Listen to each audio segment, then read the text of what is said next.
I think I could call it a 9. Yeah. It's really good, in my opinion. Yeah. And we're going to get into what I liked and what I didn't like about it, but I would probably call it a 9. Absolutely. I think it was a good balance of giving people what they wanted, but also doing unexpected new things. Totally, which is kind of the point, right? Yeah. So it's like a really good balance between 7 and 8, basically. I agree. That's why it kind of wraps everything up. Yeah. So, like much like you were saying, there's a lot from the Star Wars universe that I don't like regarding in the movies. Certain scenes, certain like little mini arcs, story arcs, and stuff that I think are either should have happened differently, or even some scenes that just should have happened at all. But I love the originals, obviously, and the prequels I just kind of wish never happened. Yeah, they're so bad to me that. And now again, like just like I was saying, there's a lot of things I don't like. There's even in the 3 that I didn't like, in the prequels that I didn't like, there's a bunch of stuff that I liked. Like you were saying, the pod racing scene, Darth Maul, freaking the scene in the Revenge of the Sith where freaking Anakin goes in and just murks a bunch of kids, basically. Like I think they should have shown that differently. But I think the concept was cool. Plus all the ships are dope and stuff like that. And obviously certain things really pissed me off too. Obviously besides Jar Jar and a whole bunch of other things, like how the weaponry and ships and stuff were like better in the prequels, even though it's like 30 years. Oh, the Halo effect. Yeah, right. Yeah. You're like, that doesn't make sense. The new trilogy I liked a lot. I was going to say we didn't really mention any of the spin-offs or the side movies. Talk about them. I really liked Rogue One. I thought Rogue One was really good. Yeah, me too. Yeah. But that's actually the only one I'm willing to talk about. I haven't seen the Clone Wars TV show. I really want to watch the Tartakovsky Clone Wars special, but I haven't seen that. Totally. I didn't see Solo. Really. I haven't seen Jon Favreau's Mandalorian, but I heard correct. I haven't either. Yeah. Yeah, and I played a few of the video games. I didn't get that far into the extended universe, even though I know it's not canon anymore. But I didn't read any of the comics or any of the books really that I can recall. I just did a little bit, but what I mostly heard from was from people that did really dive deep into it, and they gave me their perspective on it. And then I was able to retain some of that information when I went to see the new ones.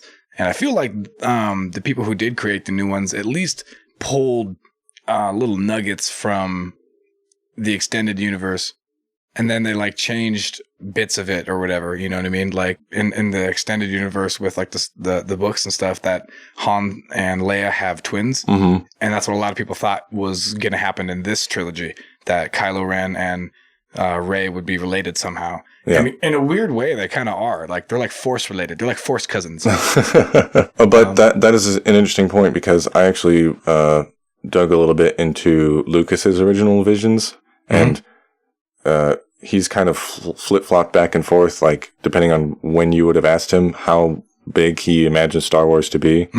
Like at one point he was talking about 4 trilogies, and he had I think he called them story beats for a sequel trilogy that he gave to the people he handed off Star Wars to. So they could build off of that, possibly? Yeah, and he sat in on meetings for Episode 7, but since then it's kind of come out of his that hands. would make sense, because Episode 7 was like total fanfare, like tip of the hat to the fans of like, here, we're going to give you like the exact same storyline with all the characters you know and love doing all the exact same thing.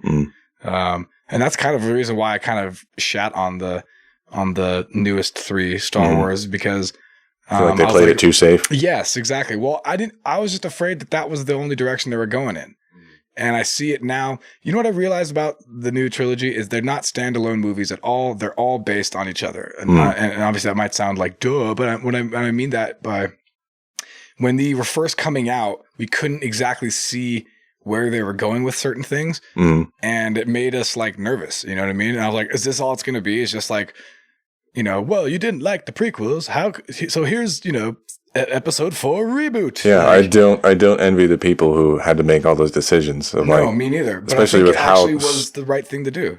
You know what I mean? It was like, okay, look, we're going to give you a fanfare movie to kind of say goodbye to the original, trilogy, and then introduce a bunch of new characters and build off of there, because now this is their story.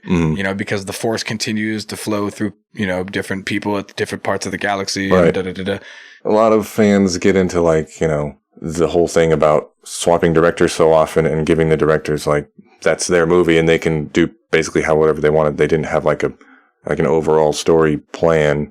Like it was rolling with the punches, as it were. Like it was kind of developing on the go. Kind of, yeah.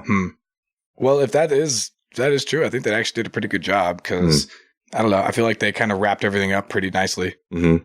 All the things that I got upset with about episode 8 ended up being explained in 9. So I think like the word of the day for this movie, or like the kind of wraps up the whole trilogy, is like retcon.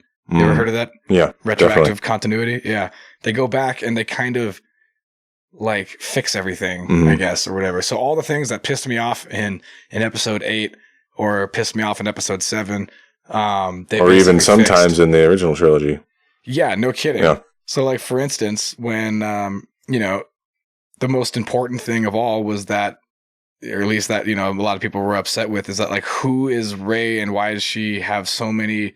Why is she a Mary Sue? Yeah. Yeah. She's literally, she bested Ben Solo, who is, Skywalker blood, and who's been training with a lightsaber for however for like a couple of years or whatever, you know what I mean? And then bests her, gets bested by her or whatever, who just picks up a lightsaber out of nowhere. So that pissed me off. Plus she was like an amazing pilot and da-da-da-da. And I'm like, this is stupid, dude. And then the whole thing with like Leia and all her new powers that were like unexplained, and it explains all of that. Explains all of that. It's like, no, don't worry. She was actually training with Luke after the whole Death Star thing happened, but she ended up giving it up because, she had a vision, and, which was kind of like another question that I had, was like, so wait a minute. So you're telling me that like she gave up because of fear?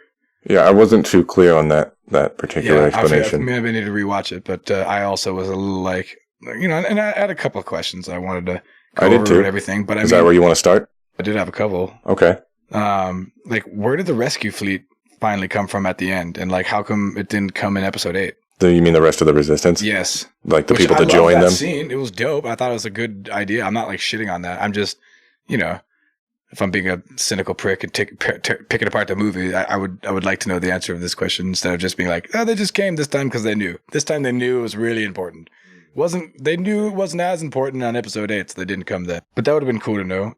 Okay, so one of my questions was, what was that third saber at the end? That black one with the orange light?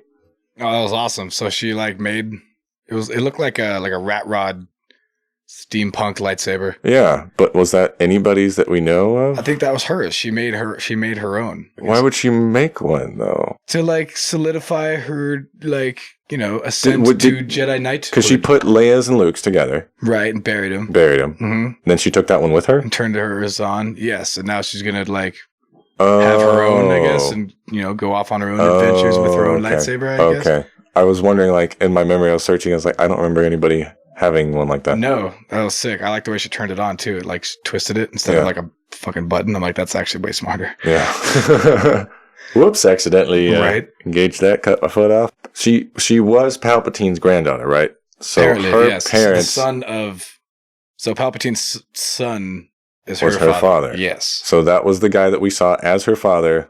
Running in when the mom was like kissing Rey to like say goodbye. Yes. Okay. That was Palpatine's son. Okay. I know they never talk about like when did Palpatine have a son start getting busy. Yeah. I mean, that doesn't really matter so much to me as like, okay, if he did, like did he never try to raise him as like his son? I know there's got to be like a whole nother story there. And they made him kind of forgettable looking too. They made him look like somebody who had been training as like a Jedi for a minute, but also like whose father was like the most evil person known to man. Yeah. They didn't really focus on that really at all. There's definitely another story to be told there. Like Palpatine's son, like being, I guess, pulled toward the light. But then how come Rey was also pulled toward the light? Because it doesn't kind of like skip a generation. Like diabetes? It's like red hair. Yeah, or diabetes. I don't know. I guess I'll have to kind of see what all the other nerds say in all these different forums. Someone's got an answer. Okay. So the third thing that I was a little confused about, if I was following it correctly, when they were attacking the fleet, Palpatine's fleet, and the final order. And then Finn was like, okay, the communication beacon is on that ship, on the lead ship. And then somebody's like, how do you know? He's like, I just feel it.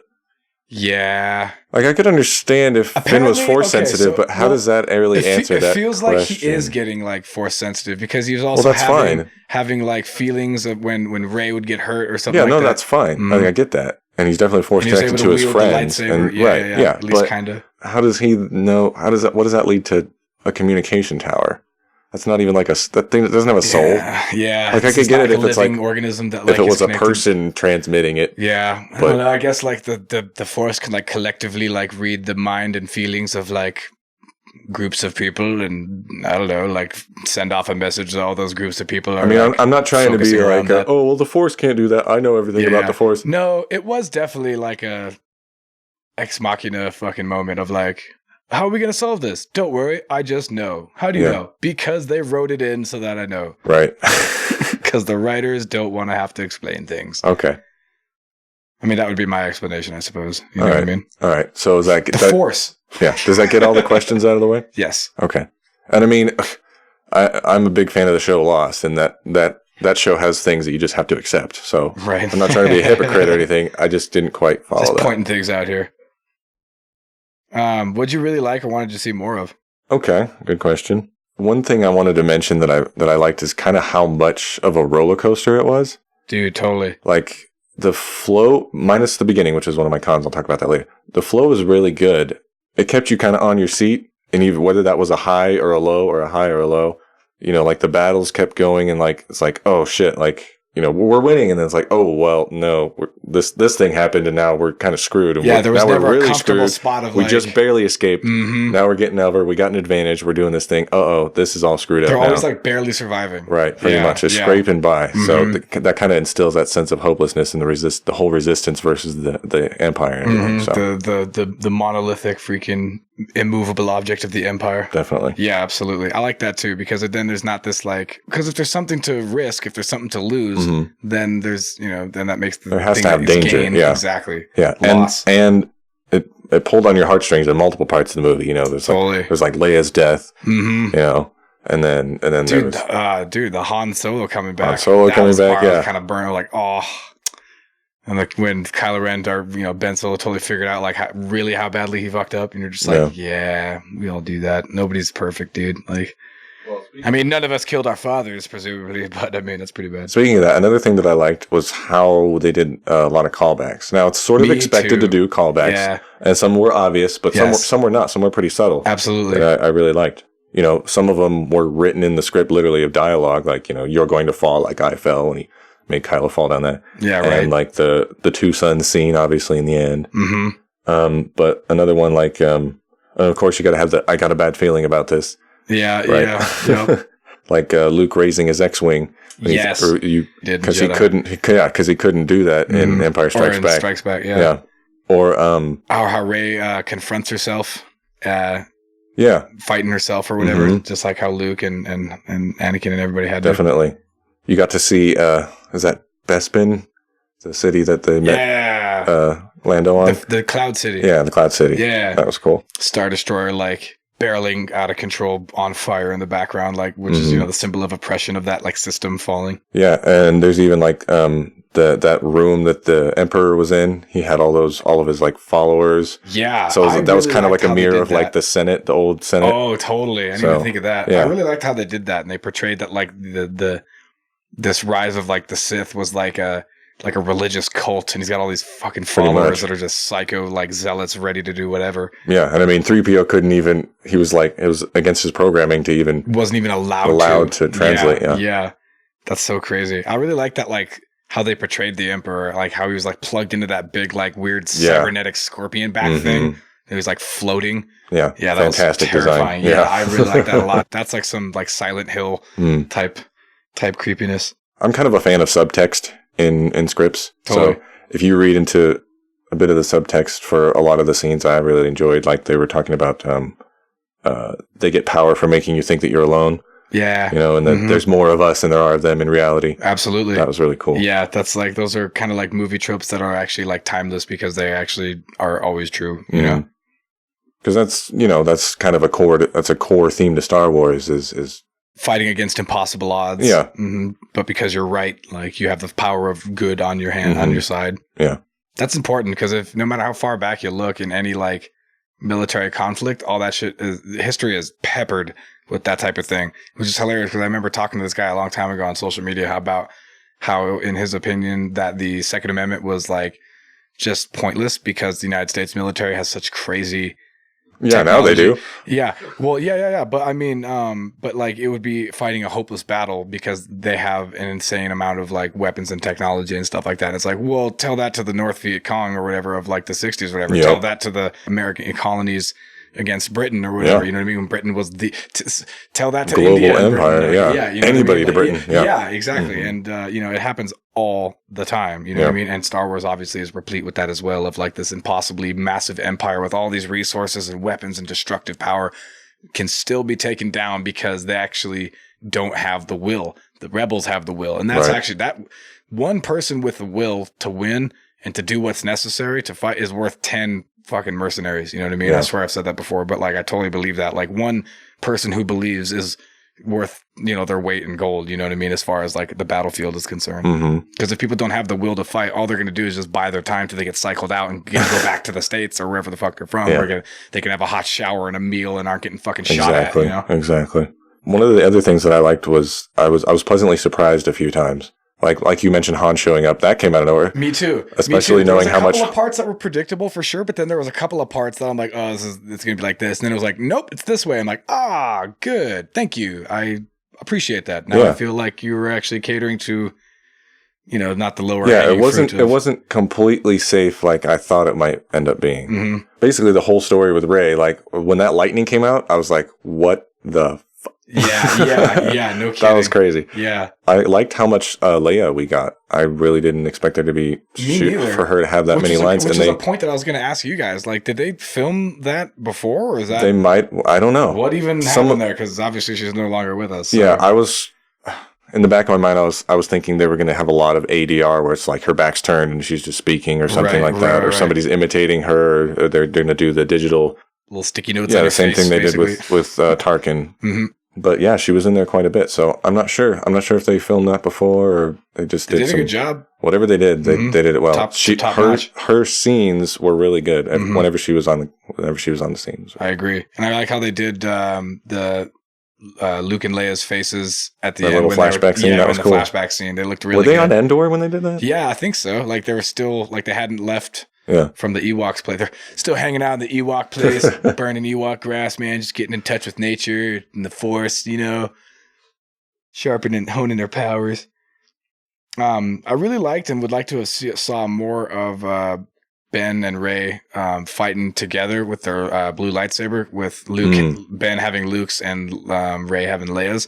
Because they hardly got to use it at all. Like they basically like turned it on, and the Emperor's like, "Oh yeah," and like threw him down and started doing what he did, and then it kind of just, to be honest, just kind of shooed Ben away in the final scene, and then he comes out at the very end and to have a point to like save Rey.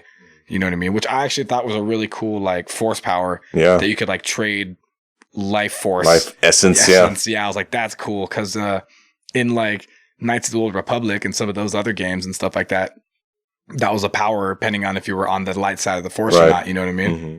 But I thought that was super cool. I just thought that they needed to make that like fight scene longer, have like a secondary scene like they did in Last Jedi, but like them like fighting for good and having blue lightsabers. I know it'd just be more of the same, but I just, like you said, lightsaber battles are awesome. Yeah, I really liked the way they did that whole scene where she reached behind her back and basically handed it to him. That was the other thing I was going to start talking about now. Is I really liked the portrayal of the Force connection, the Force connection, and the diametrically like opposed views of it. Like they could kind of dip in and out of each other's like worlds. Yeah, like where the scene where the helmet falls through, and then Harry's like, "Oh, that's where you are," and then. Like and the necklace and all that stuff, and because everything has like a connection to the Force, all these things, you know what I mean? The necklace, the helmet, the lightsaber, like you said at the end, where she gives it to him, that was awesome. Yeah, and there was even some visual language where they were in the old Empire throne room. Yes, where he was so awesome. Again, it was like a hardcore nostalgia. Yeah, and it was awesome. A play with the shadows too, because she was in a shadow, but she had a light suit. She was wearing white, and he was in the light, but he had a dark suit. Totally. So. Balance. Yeah. Yeah, I like that a lot. And that was the scene where she was like fighting herself. And that's where a lot of the people, when they saw that scene in the movie, were like, it's Rey gonna fall to the dark side. Yeah. They did a great play with the trailer there, too. Yeah. Keep people guessing. Yeah. Yeah. I like that a lot. It was really good. Honestly, I think it was one of my favorites. I liked that they kept the cast together. I think that was one of the flaws of The Last Jedi, is that the cast got separated and like Finn's whole B plot was just kind of pointless. Yeah. So we got to see a lot more Finn and Poe together, which was great. Less of a story arc than all the main characters, which is fine, I guess. Like, I mean, Poe kind of went from like an incompetent, like hotshotty pilot who only cares about like the mission to kind of go into like a person who's like kind of takes care of people more, and it's kind of cares about the overall big picture instead of just like the individual mission now, and winning the war instead of winning the battle. Exactly. Know what I mean? Kind of graduating mindsets, But I think Finn's character was just kind of flat most of the time, to be brutally honest. Throughout the whole sequel trilogy? Pretty much. Like, he has like a slight arc, but it doesn't go up and then down. It just kind of goes up a little, kind of like a gradual up or whatever. And I don't know if that was on purpose, just to be like, look, like, even if you're not like some badass Jedi and you're just some regular person, and even if you have like a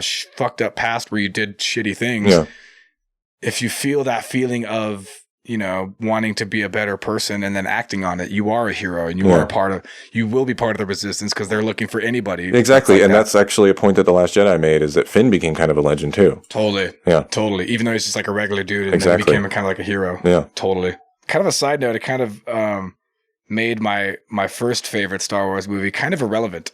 Really? Yeah, because obviously Empire is pretty much like the best one. Everybody it's a general consensus. Yeah, pretty much. But I really have a soft spot for Return of the Jedi, just because the whole first scene with like Jabba and the whole, I think that was like a cool like concept. But like more importantly, I really like the final Death Star scene with all the ships and all the like capital ships, as well as the battle between Luke and Darth Vader, and Luke just going to town on Vader, and almost just like Rey, losing himself in the rage and the hate and like, the dark side. Mm-hmm. To where he, rips his freaking hand off and then looks at it and has that realization. Mm-hmm. You reminded me of another callback that they did where Rey was being shown by the Emperor, just like Luke was being shown by the Emperor, all of her friends getting just decimated by their forces. Yes, when he opened up the ceiling, was like, look, like, Yeah.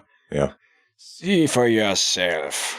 It made like my favorite Star Wars kind of irrelevant, because they did all this work to destroy the last Death Star, to kill the Emperor and all that stuff, and it ended up just being kind of pointless. Like, the First Order rose and retook over the galaxy. The Emperor wasn't dead, and now they have like thousands of these capital ships, each with like a Death Star destructive capability cannon. That's a good point. It's a fair point, especially when you equate it back to history of, but you can win a battle, but an ideology kind of sustains. It's harder to squash that out. Right. It's a really good point. And people are always going to want power, just like we talked about in the main episode. As long as there's power, somebody's going to want it. Yep. And it's kind of almost like pointless to try to fight it, because much like this newest trilogy has been trying to show us, there's always balance. Yeah. Like, so when Kylo Ray, they fuse together. When Kylo Ren is like training and be getting, more burlier and badass with the dark side and stuff, even Snoke was like, dude, watch it, because of how the reality works. Mm-hmm. The stronger you get, your counterpart will also get stronger. You know what I mean? And so, and it's the same thing with like getting rid of the old characters. It's like, it doesn't matter, dude, because the Force is going to flow through new people all the time. Yeah. People die all the time. Yeah. And another point, if you relate it to history and subtext and such, there's kind of a sort of I hate to use the word renaissance, but there's kind of a renaissance of like neo-Nazis and all that sort of things kind of blowing up a little bit again. Yeah, absolutely. At least like some of that mentality. And that brings us to that point too of like, it's kind of pointless to try to like squash it out with physical force. You need to fight it with freaking better ideas and more like speech, not less speech, less censorship and more freaking, discussion and stuff. So that way, it can be kind of kept in check or whatever. Like, did you ever see, are you a fan of DC Comics stuff? Like the cartoons or whatever, like those like hour long ones that they do that are really good sometimes. Did you ever see Under the Red Hood? No. So it's basically about Red Hood, I assume. Batman's third Robin, I want to say. Mm-hmm. Jason Todd. Oh, you told me about it. He gets corrupted. He gets killed and gets corrupted and brought back and corrupted and stuff, and basically takes over all of the gangs in Gotham, right? So that he can control crime, because he feels that Batman's methodology isn't working. Of like, we have to stamp out crime wherever we see it. He's like, no, dude, it's always going to be somewhere. If you cut, like you just said, you cut the head off of somebody, or, you remove the power structure basically, and somebody else is going to come. It's going to cause a power vacuum. Somebody's going to come in and fill that void, like right? the Middle East, exactly, right, dude. Like, how many decades is it going to take for us to fucking figure that out? But I feel like that's kind of the point, is you can't really like try to squash things out, because at least not with force. Like, let it just die off on its own. You know what I mean? Through better ideas. Right. And now you're creating more people who are like, you killed my father or whatever. Yeah, totally. More vengeance. Like the Middle East. Everything's the Middle East with you, Drew. I'm glad that Chewie finally got himself a medal. I really actually liked how they wrapped that up, because that was kind of like a hilarious like fan complaint, right? From like the original of like, how come Chewie never got one? He worked his ass off. And at the end, finally, they're like, you know what we should do? We should give fucking Chewie a medal. Yeah. Like, he deserves it. He's been through enough. I did want to give a shout out to John Williams doing the soundtrack again. No kidding. Did a great job. Music was amazing. Music was fantastic. Really good cinematography. Particularly the ones that stood out in my mind after watching it was Palpatine's throne room. And not just the design, but even just the way it was filmed. It really made a good contrast with the lightning and everything. And I love how lightning was a part. With the giant like statues. You're like, whoa, this place looks like old and like powerful and just like beyond knowable knowledge. Yeah, and how there was lightning like all over the planet. Everywhere. Was great, because like when you first saw it, was alive with the dark side force. Yeah, totally. When he shot the lightning through the sky and it just arced out and just started destroying ships, all the resistance ships. Yeah. The scene, like a big EMP. Yeah, the scene that I mentioned earlier where they were standing in the throne room, I thought that was really cool. The scene where all of the friendly ships warped in. That was freaking awesome. Yeah. And there was an earlier battle scene. I'm trying to remember where it was. But I really liked that too. I want to watch it again. Not gonna lie. Totally do. All right. So I guess if you don't have any cons, I'm going to throw a couple in. They're really kind of nitpicky, I guess, but we're just trying to be fair. The pacing in the beginning, like the first like maybe 15, 20 minutes was just like really fast. Yeah. I agree. It was like hard they didn't stay in any one place for very long. But I mean, always on the move. I guess they had to. I mean, that's they're being chased. Considering what we got for the rest of the film, that's fine. Yeah. I was a little worried there was going to be a pacing problem throughout the whole movie with the way it started, but there definitely wasn't. Yeah, I agree. There wasn't a scene where I'm like, all right, let's go, let's move on. Like, come on, let's get on with it. It kept at pace. So I'm like, ooh, now this is happening. Now this is happening. It didn't feel like 2 hours and 20 minutes. Yeah. Another thing is, I feel like they should have burned Kylo at the end. Like they just left him on the planet, or presumably left him on the planet, because we never saw him. Freaking the end. Because he died a hero.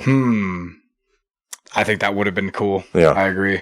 Just a small thing. But they burned Vader's like body, but presumably his like, or his mechanical body, but presumably his like biological body disappeared. Just like, like mean his head, Jedi's basically? Yeah, I guess, right? Like, and his left arm or whatever. Yeah. The half a lung torso that he had left at the end of episode 30. Just something to remember him, because he, is the reason that Rey survived. So. Yeah. Another thing, they really sidelined Kelly Marie Tran, Rose's character. Yeah, they did. That's funny, because it's funny you mentioned that, because halfway through the movie, I'm like, so is she just gone? And then they brought her back at the very end for the last like battle, basically. And I'm like, okay. Because like they took everything that 8 did and they ran with it, which is great. That's awesome that they were able to do that, and kudos to them. But maybe she just filled her place. You know what I mean? Like she was just supposed to be there to show some people like Finn that like, hey, this is how the rebel that the Alliance like sees you as this big hero figure. So don't let him down, you fucker. Yeah, but I mean, she was in love with Finn. Yeah, and like she was never weird, with him for love triangle thing going on between. It almost felt like there was some camaraderie there. Poe and freaking Finn, like Poe and Finn were kind of like, what do you know something about it? Well, there was a conflict there. Oh, why do I jealous that you know something about it? Why don't you tell me what I'm here? And then Ben ended up being the one to actually get like a kiss from her. Right. You know what I mean? Yeah. It's kind of funny. And then like Yeah, and then they came back and they all hugged and stuff. And I thought that's when I thought that Rose's character would come up and be like, "So what's up? Are we gonna get together or what?" Like, they didn't show it. I was just like, "Well." I expected Chewie to join in on that hug. Yeah, I was a little worried at the beginning when Ren reforged his helmet because I was like, is this like a little dig back at Rian Johnson? Like JJ be like, no, I'm taking this back. Like that's one thing you can't have. He crushed it in the other one, literally. But I want it back. Right? And then I made it have like red lines on it and stuff. I really liked how everything was like black and red. That's like my favorite color scheme, dude. Yeah, so everything just looks so sexy. Unfortunately, if I were in that universe, I would totally be on the Last Order side just because they're so well dressed. Another one of those callbacks sort of hidden was what Rey was climbing up. Oh, dude, remember when I leaned over like, dude, is that the you mentioned it. Thing? Yeah, totally. So. How cool was that when she like loses her footing and then like she like climbs up the rest of it and I'm like, oh my God, that's the tractor beam power thingy that they did in New Hope where Obi-Wan powers down, which was like such a weird thing. There's no like guardrail. You have to like scale around to the back end, and if you like to like lower the shield or generator or whatever, and if you like fell off, you'd fall like the freaking Emperor at the end of Jedi. Yeah, but overall, it moved me quite a bit. Me too. I had some tears in my eyes. I liked it a lot. It was good. I was really rooting for everybody. Like when they got victories, I was like, "Fuck yeah!" When Rey was swinging her lightsaber around, I felt the emotion behind it. I was like, that fight scene where Kylo was beating her down. I was just, that was heavy. That was hard. Right? That was hard to watch. Yeah, dude. And then she stabbed him. I was like, "Damn, is that how he's gonna go? Is that how he's gonna end it?" Yeah. Damn, that's brutal. And then she. Yeah, and that's definitely the Jedi way. I would argue. Yeah. You're like, I'm not trying to kill you. I'm just trying to defeat you. I feel like it stayed true to what I think is Star Wars. And everybody has their own opinion on what they think Star Wars is. Yeah, but it stayed true. I liked it a lot. Dare I say this? Okay, so I said this a long time ago, and I've stick by this and that. If these new trilogy, when this first came out, I said as long as it's better than the prequels in any way, then it'll be amazing, and it's way better than the prequels. And dare I say, I like this one so much that dare I say it might be my favorite one. I only watched it once, but maybe I should go watch it again. Yeah. Now I'm sure that the internet's probably tearing this movie apart, and a lot of people have a lot of negative things to say about it, and probably they'll point out some things that I never noticed. Me too, of course. There's a lot of nerds out there. But just myself coming out of it, first impression was really positive. I liked it a lot. If I had enough money, I'd go see it again. And when it comes out on freaking Disney, I'll borrow my buddy's password and definitely watch it a couple of times. You will buy your own subscription, like a good boy. Right. Oh, allegedly. Yeah. So why don't you guys tell us about what you thought of the last Star Wars trilogy as well as the newest Star Wars movie? How'd you like it as a whole? How'd you like it as standalone flicks? And, name all the ways that we were wrong. Right, totally. And all the things that you agree with us on, if any. Go ahead and leave us a comment in the comment section or give us a like or a thumbs up or any of that kind of any of that good stuff. And may the Force be with you. Always. Dear listener, would you like to hear more content like this, but better produced and streamlined to fit comfortably betwixt your eager ear holes? Your contributions and tips through Patreon and PayPal will go directly into the show in order to grow this podcast. Each dollar is greatly, greatly appreciated. Don't forget to smash the like button, subscribe, and leave a comment suggesting topics you'd like to hear in future episodes. Thank you for listening, and visit the channel again soon for another serving of satisfying topics for your curious mind with Phase to Phase.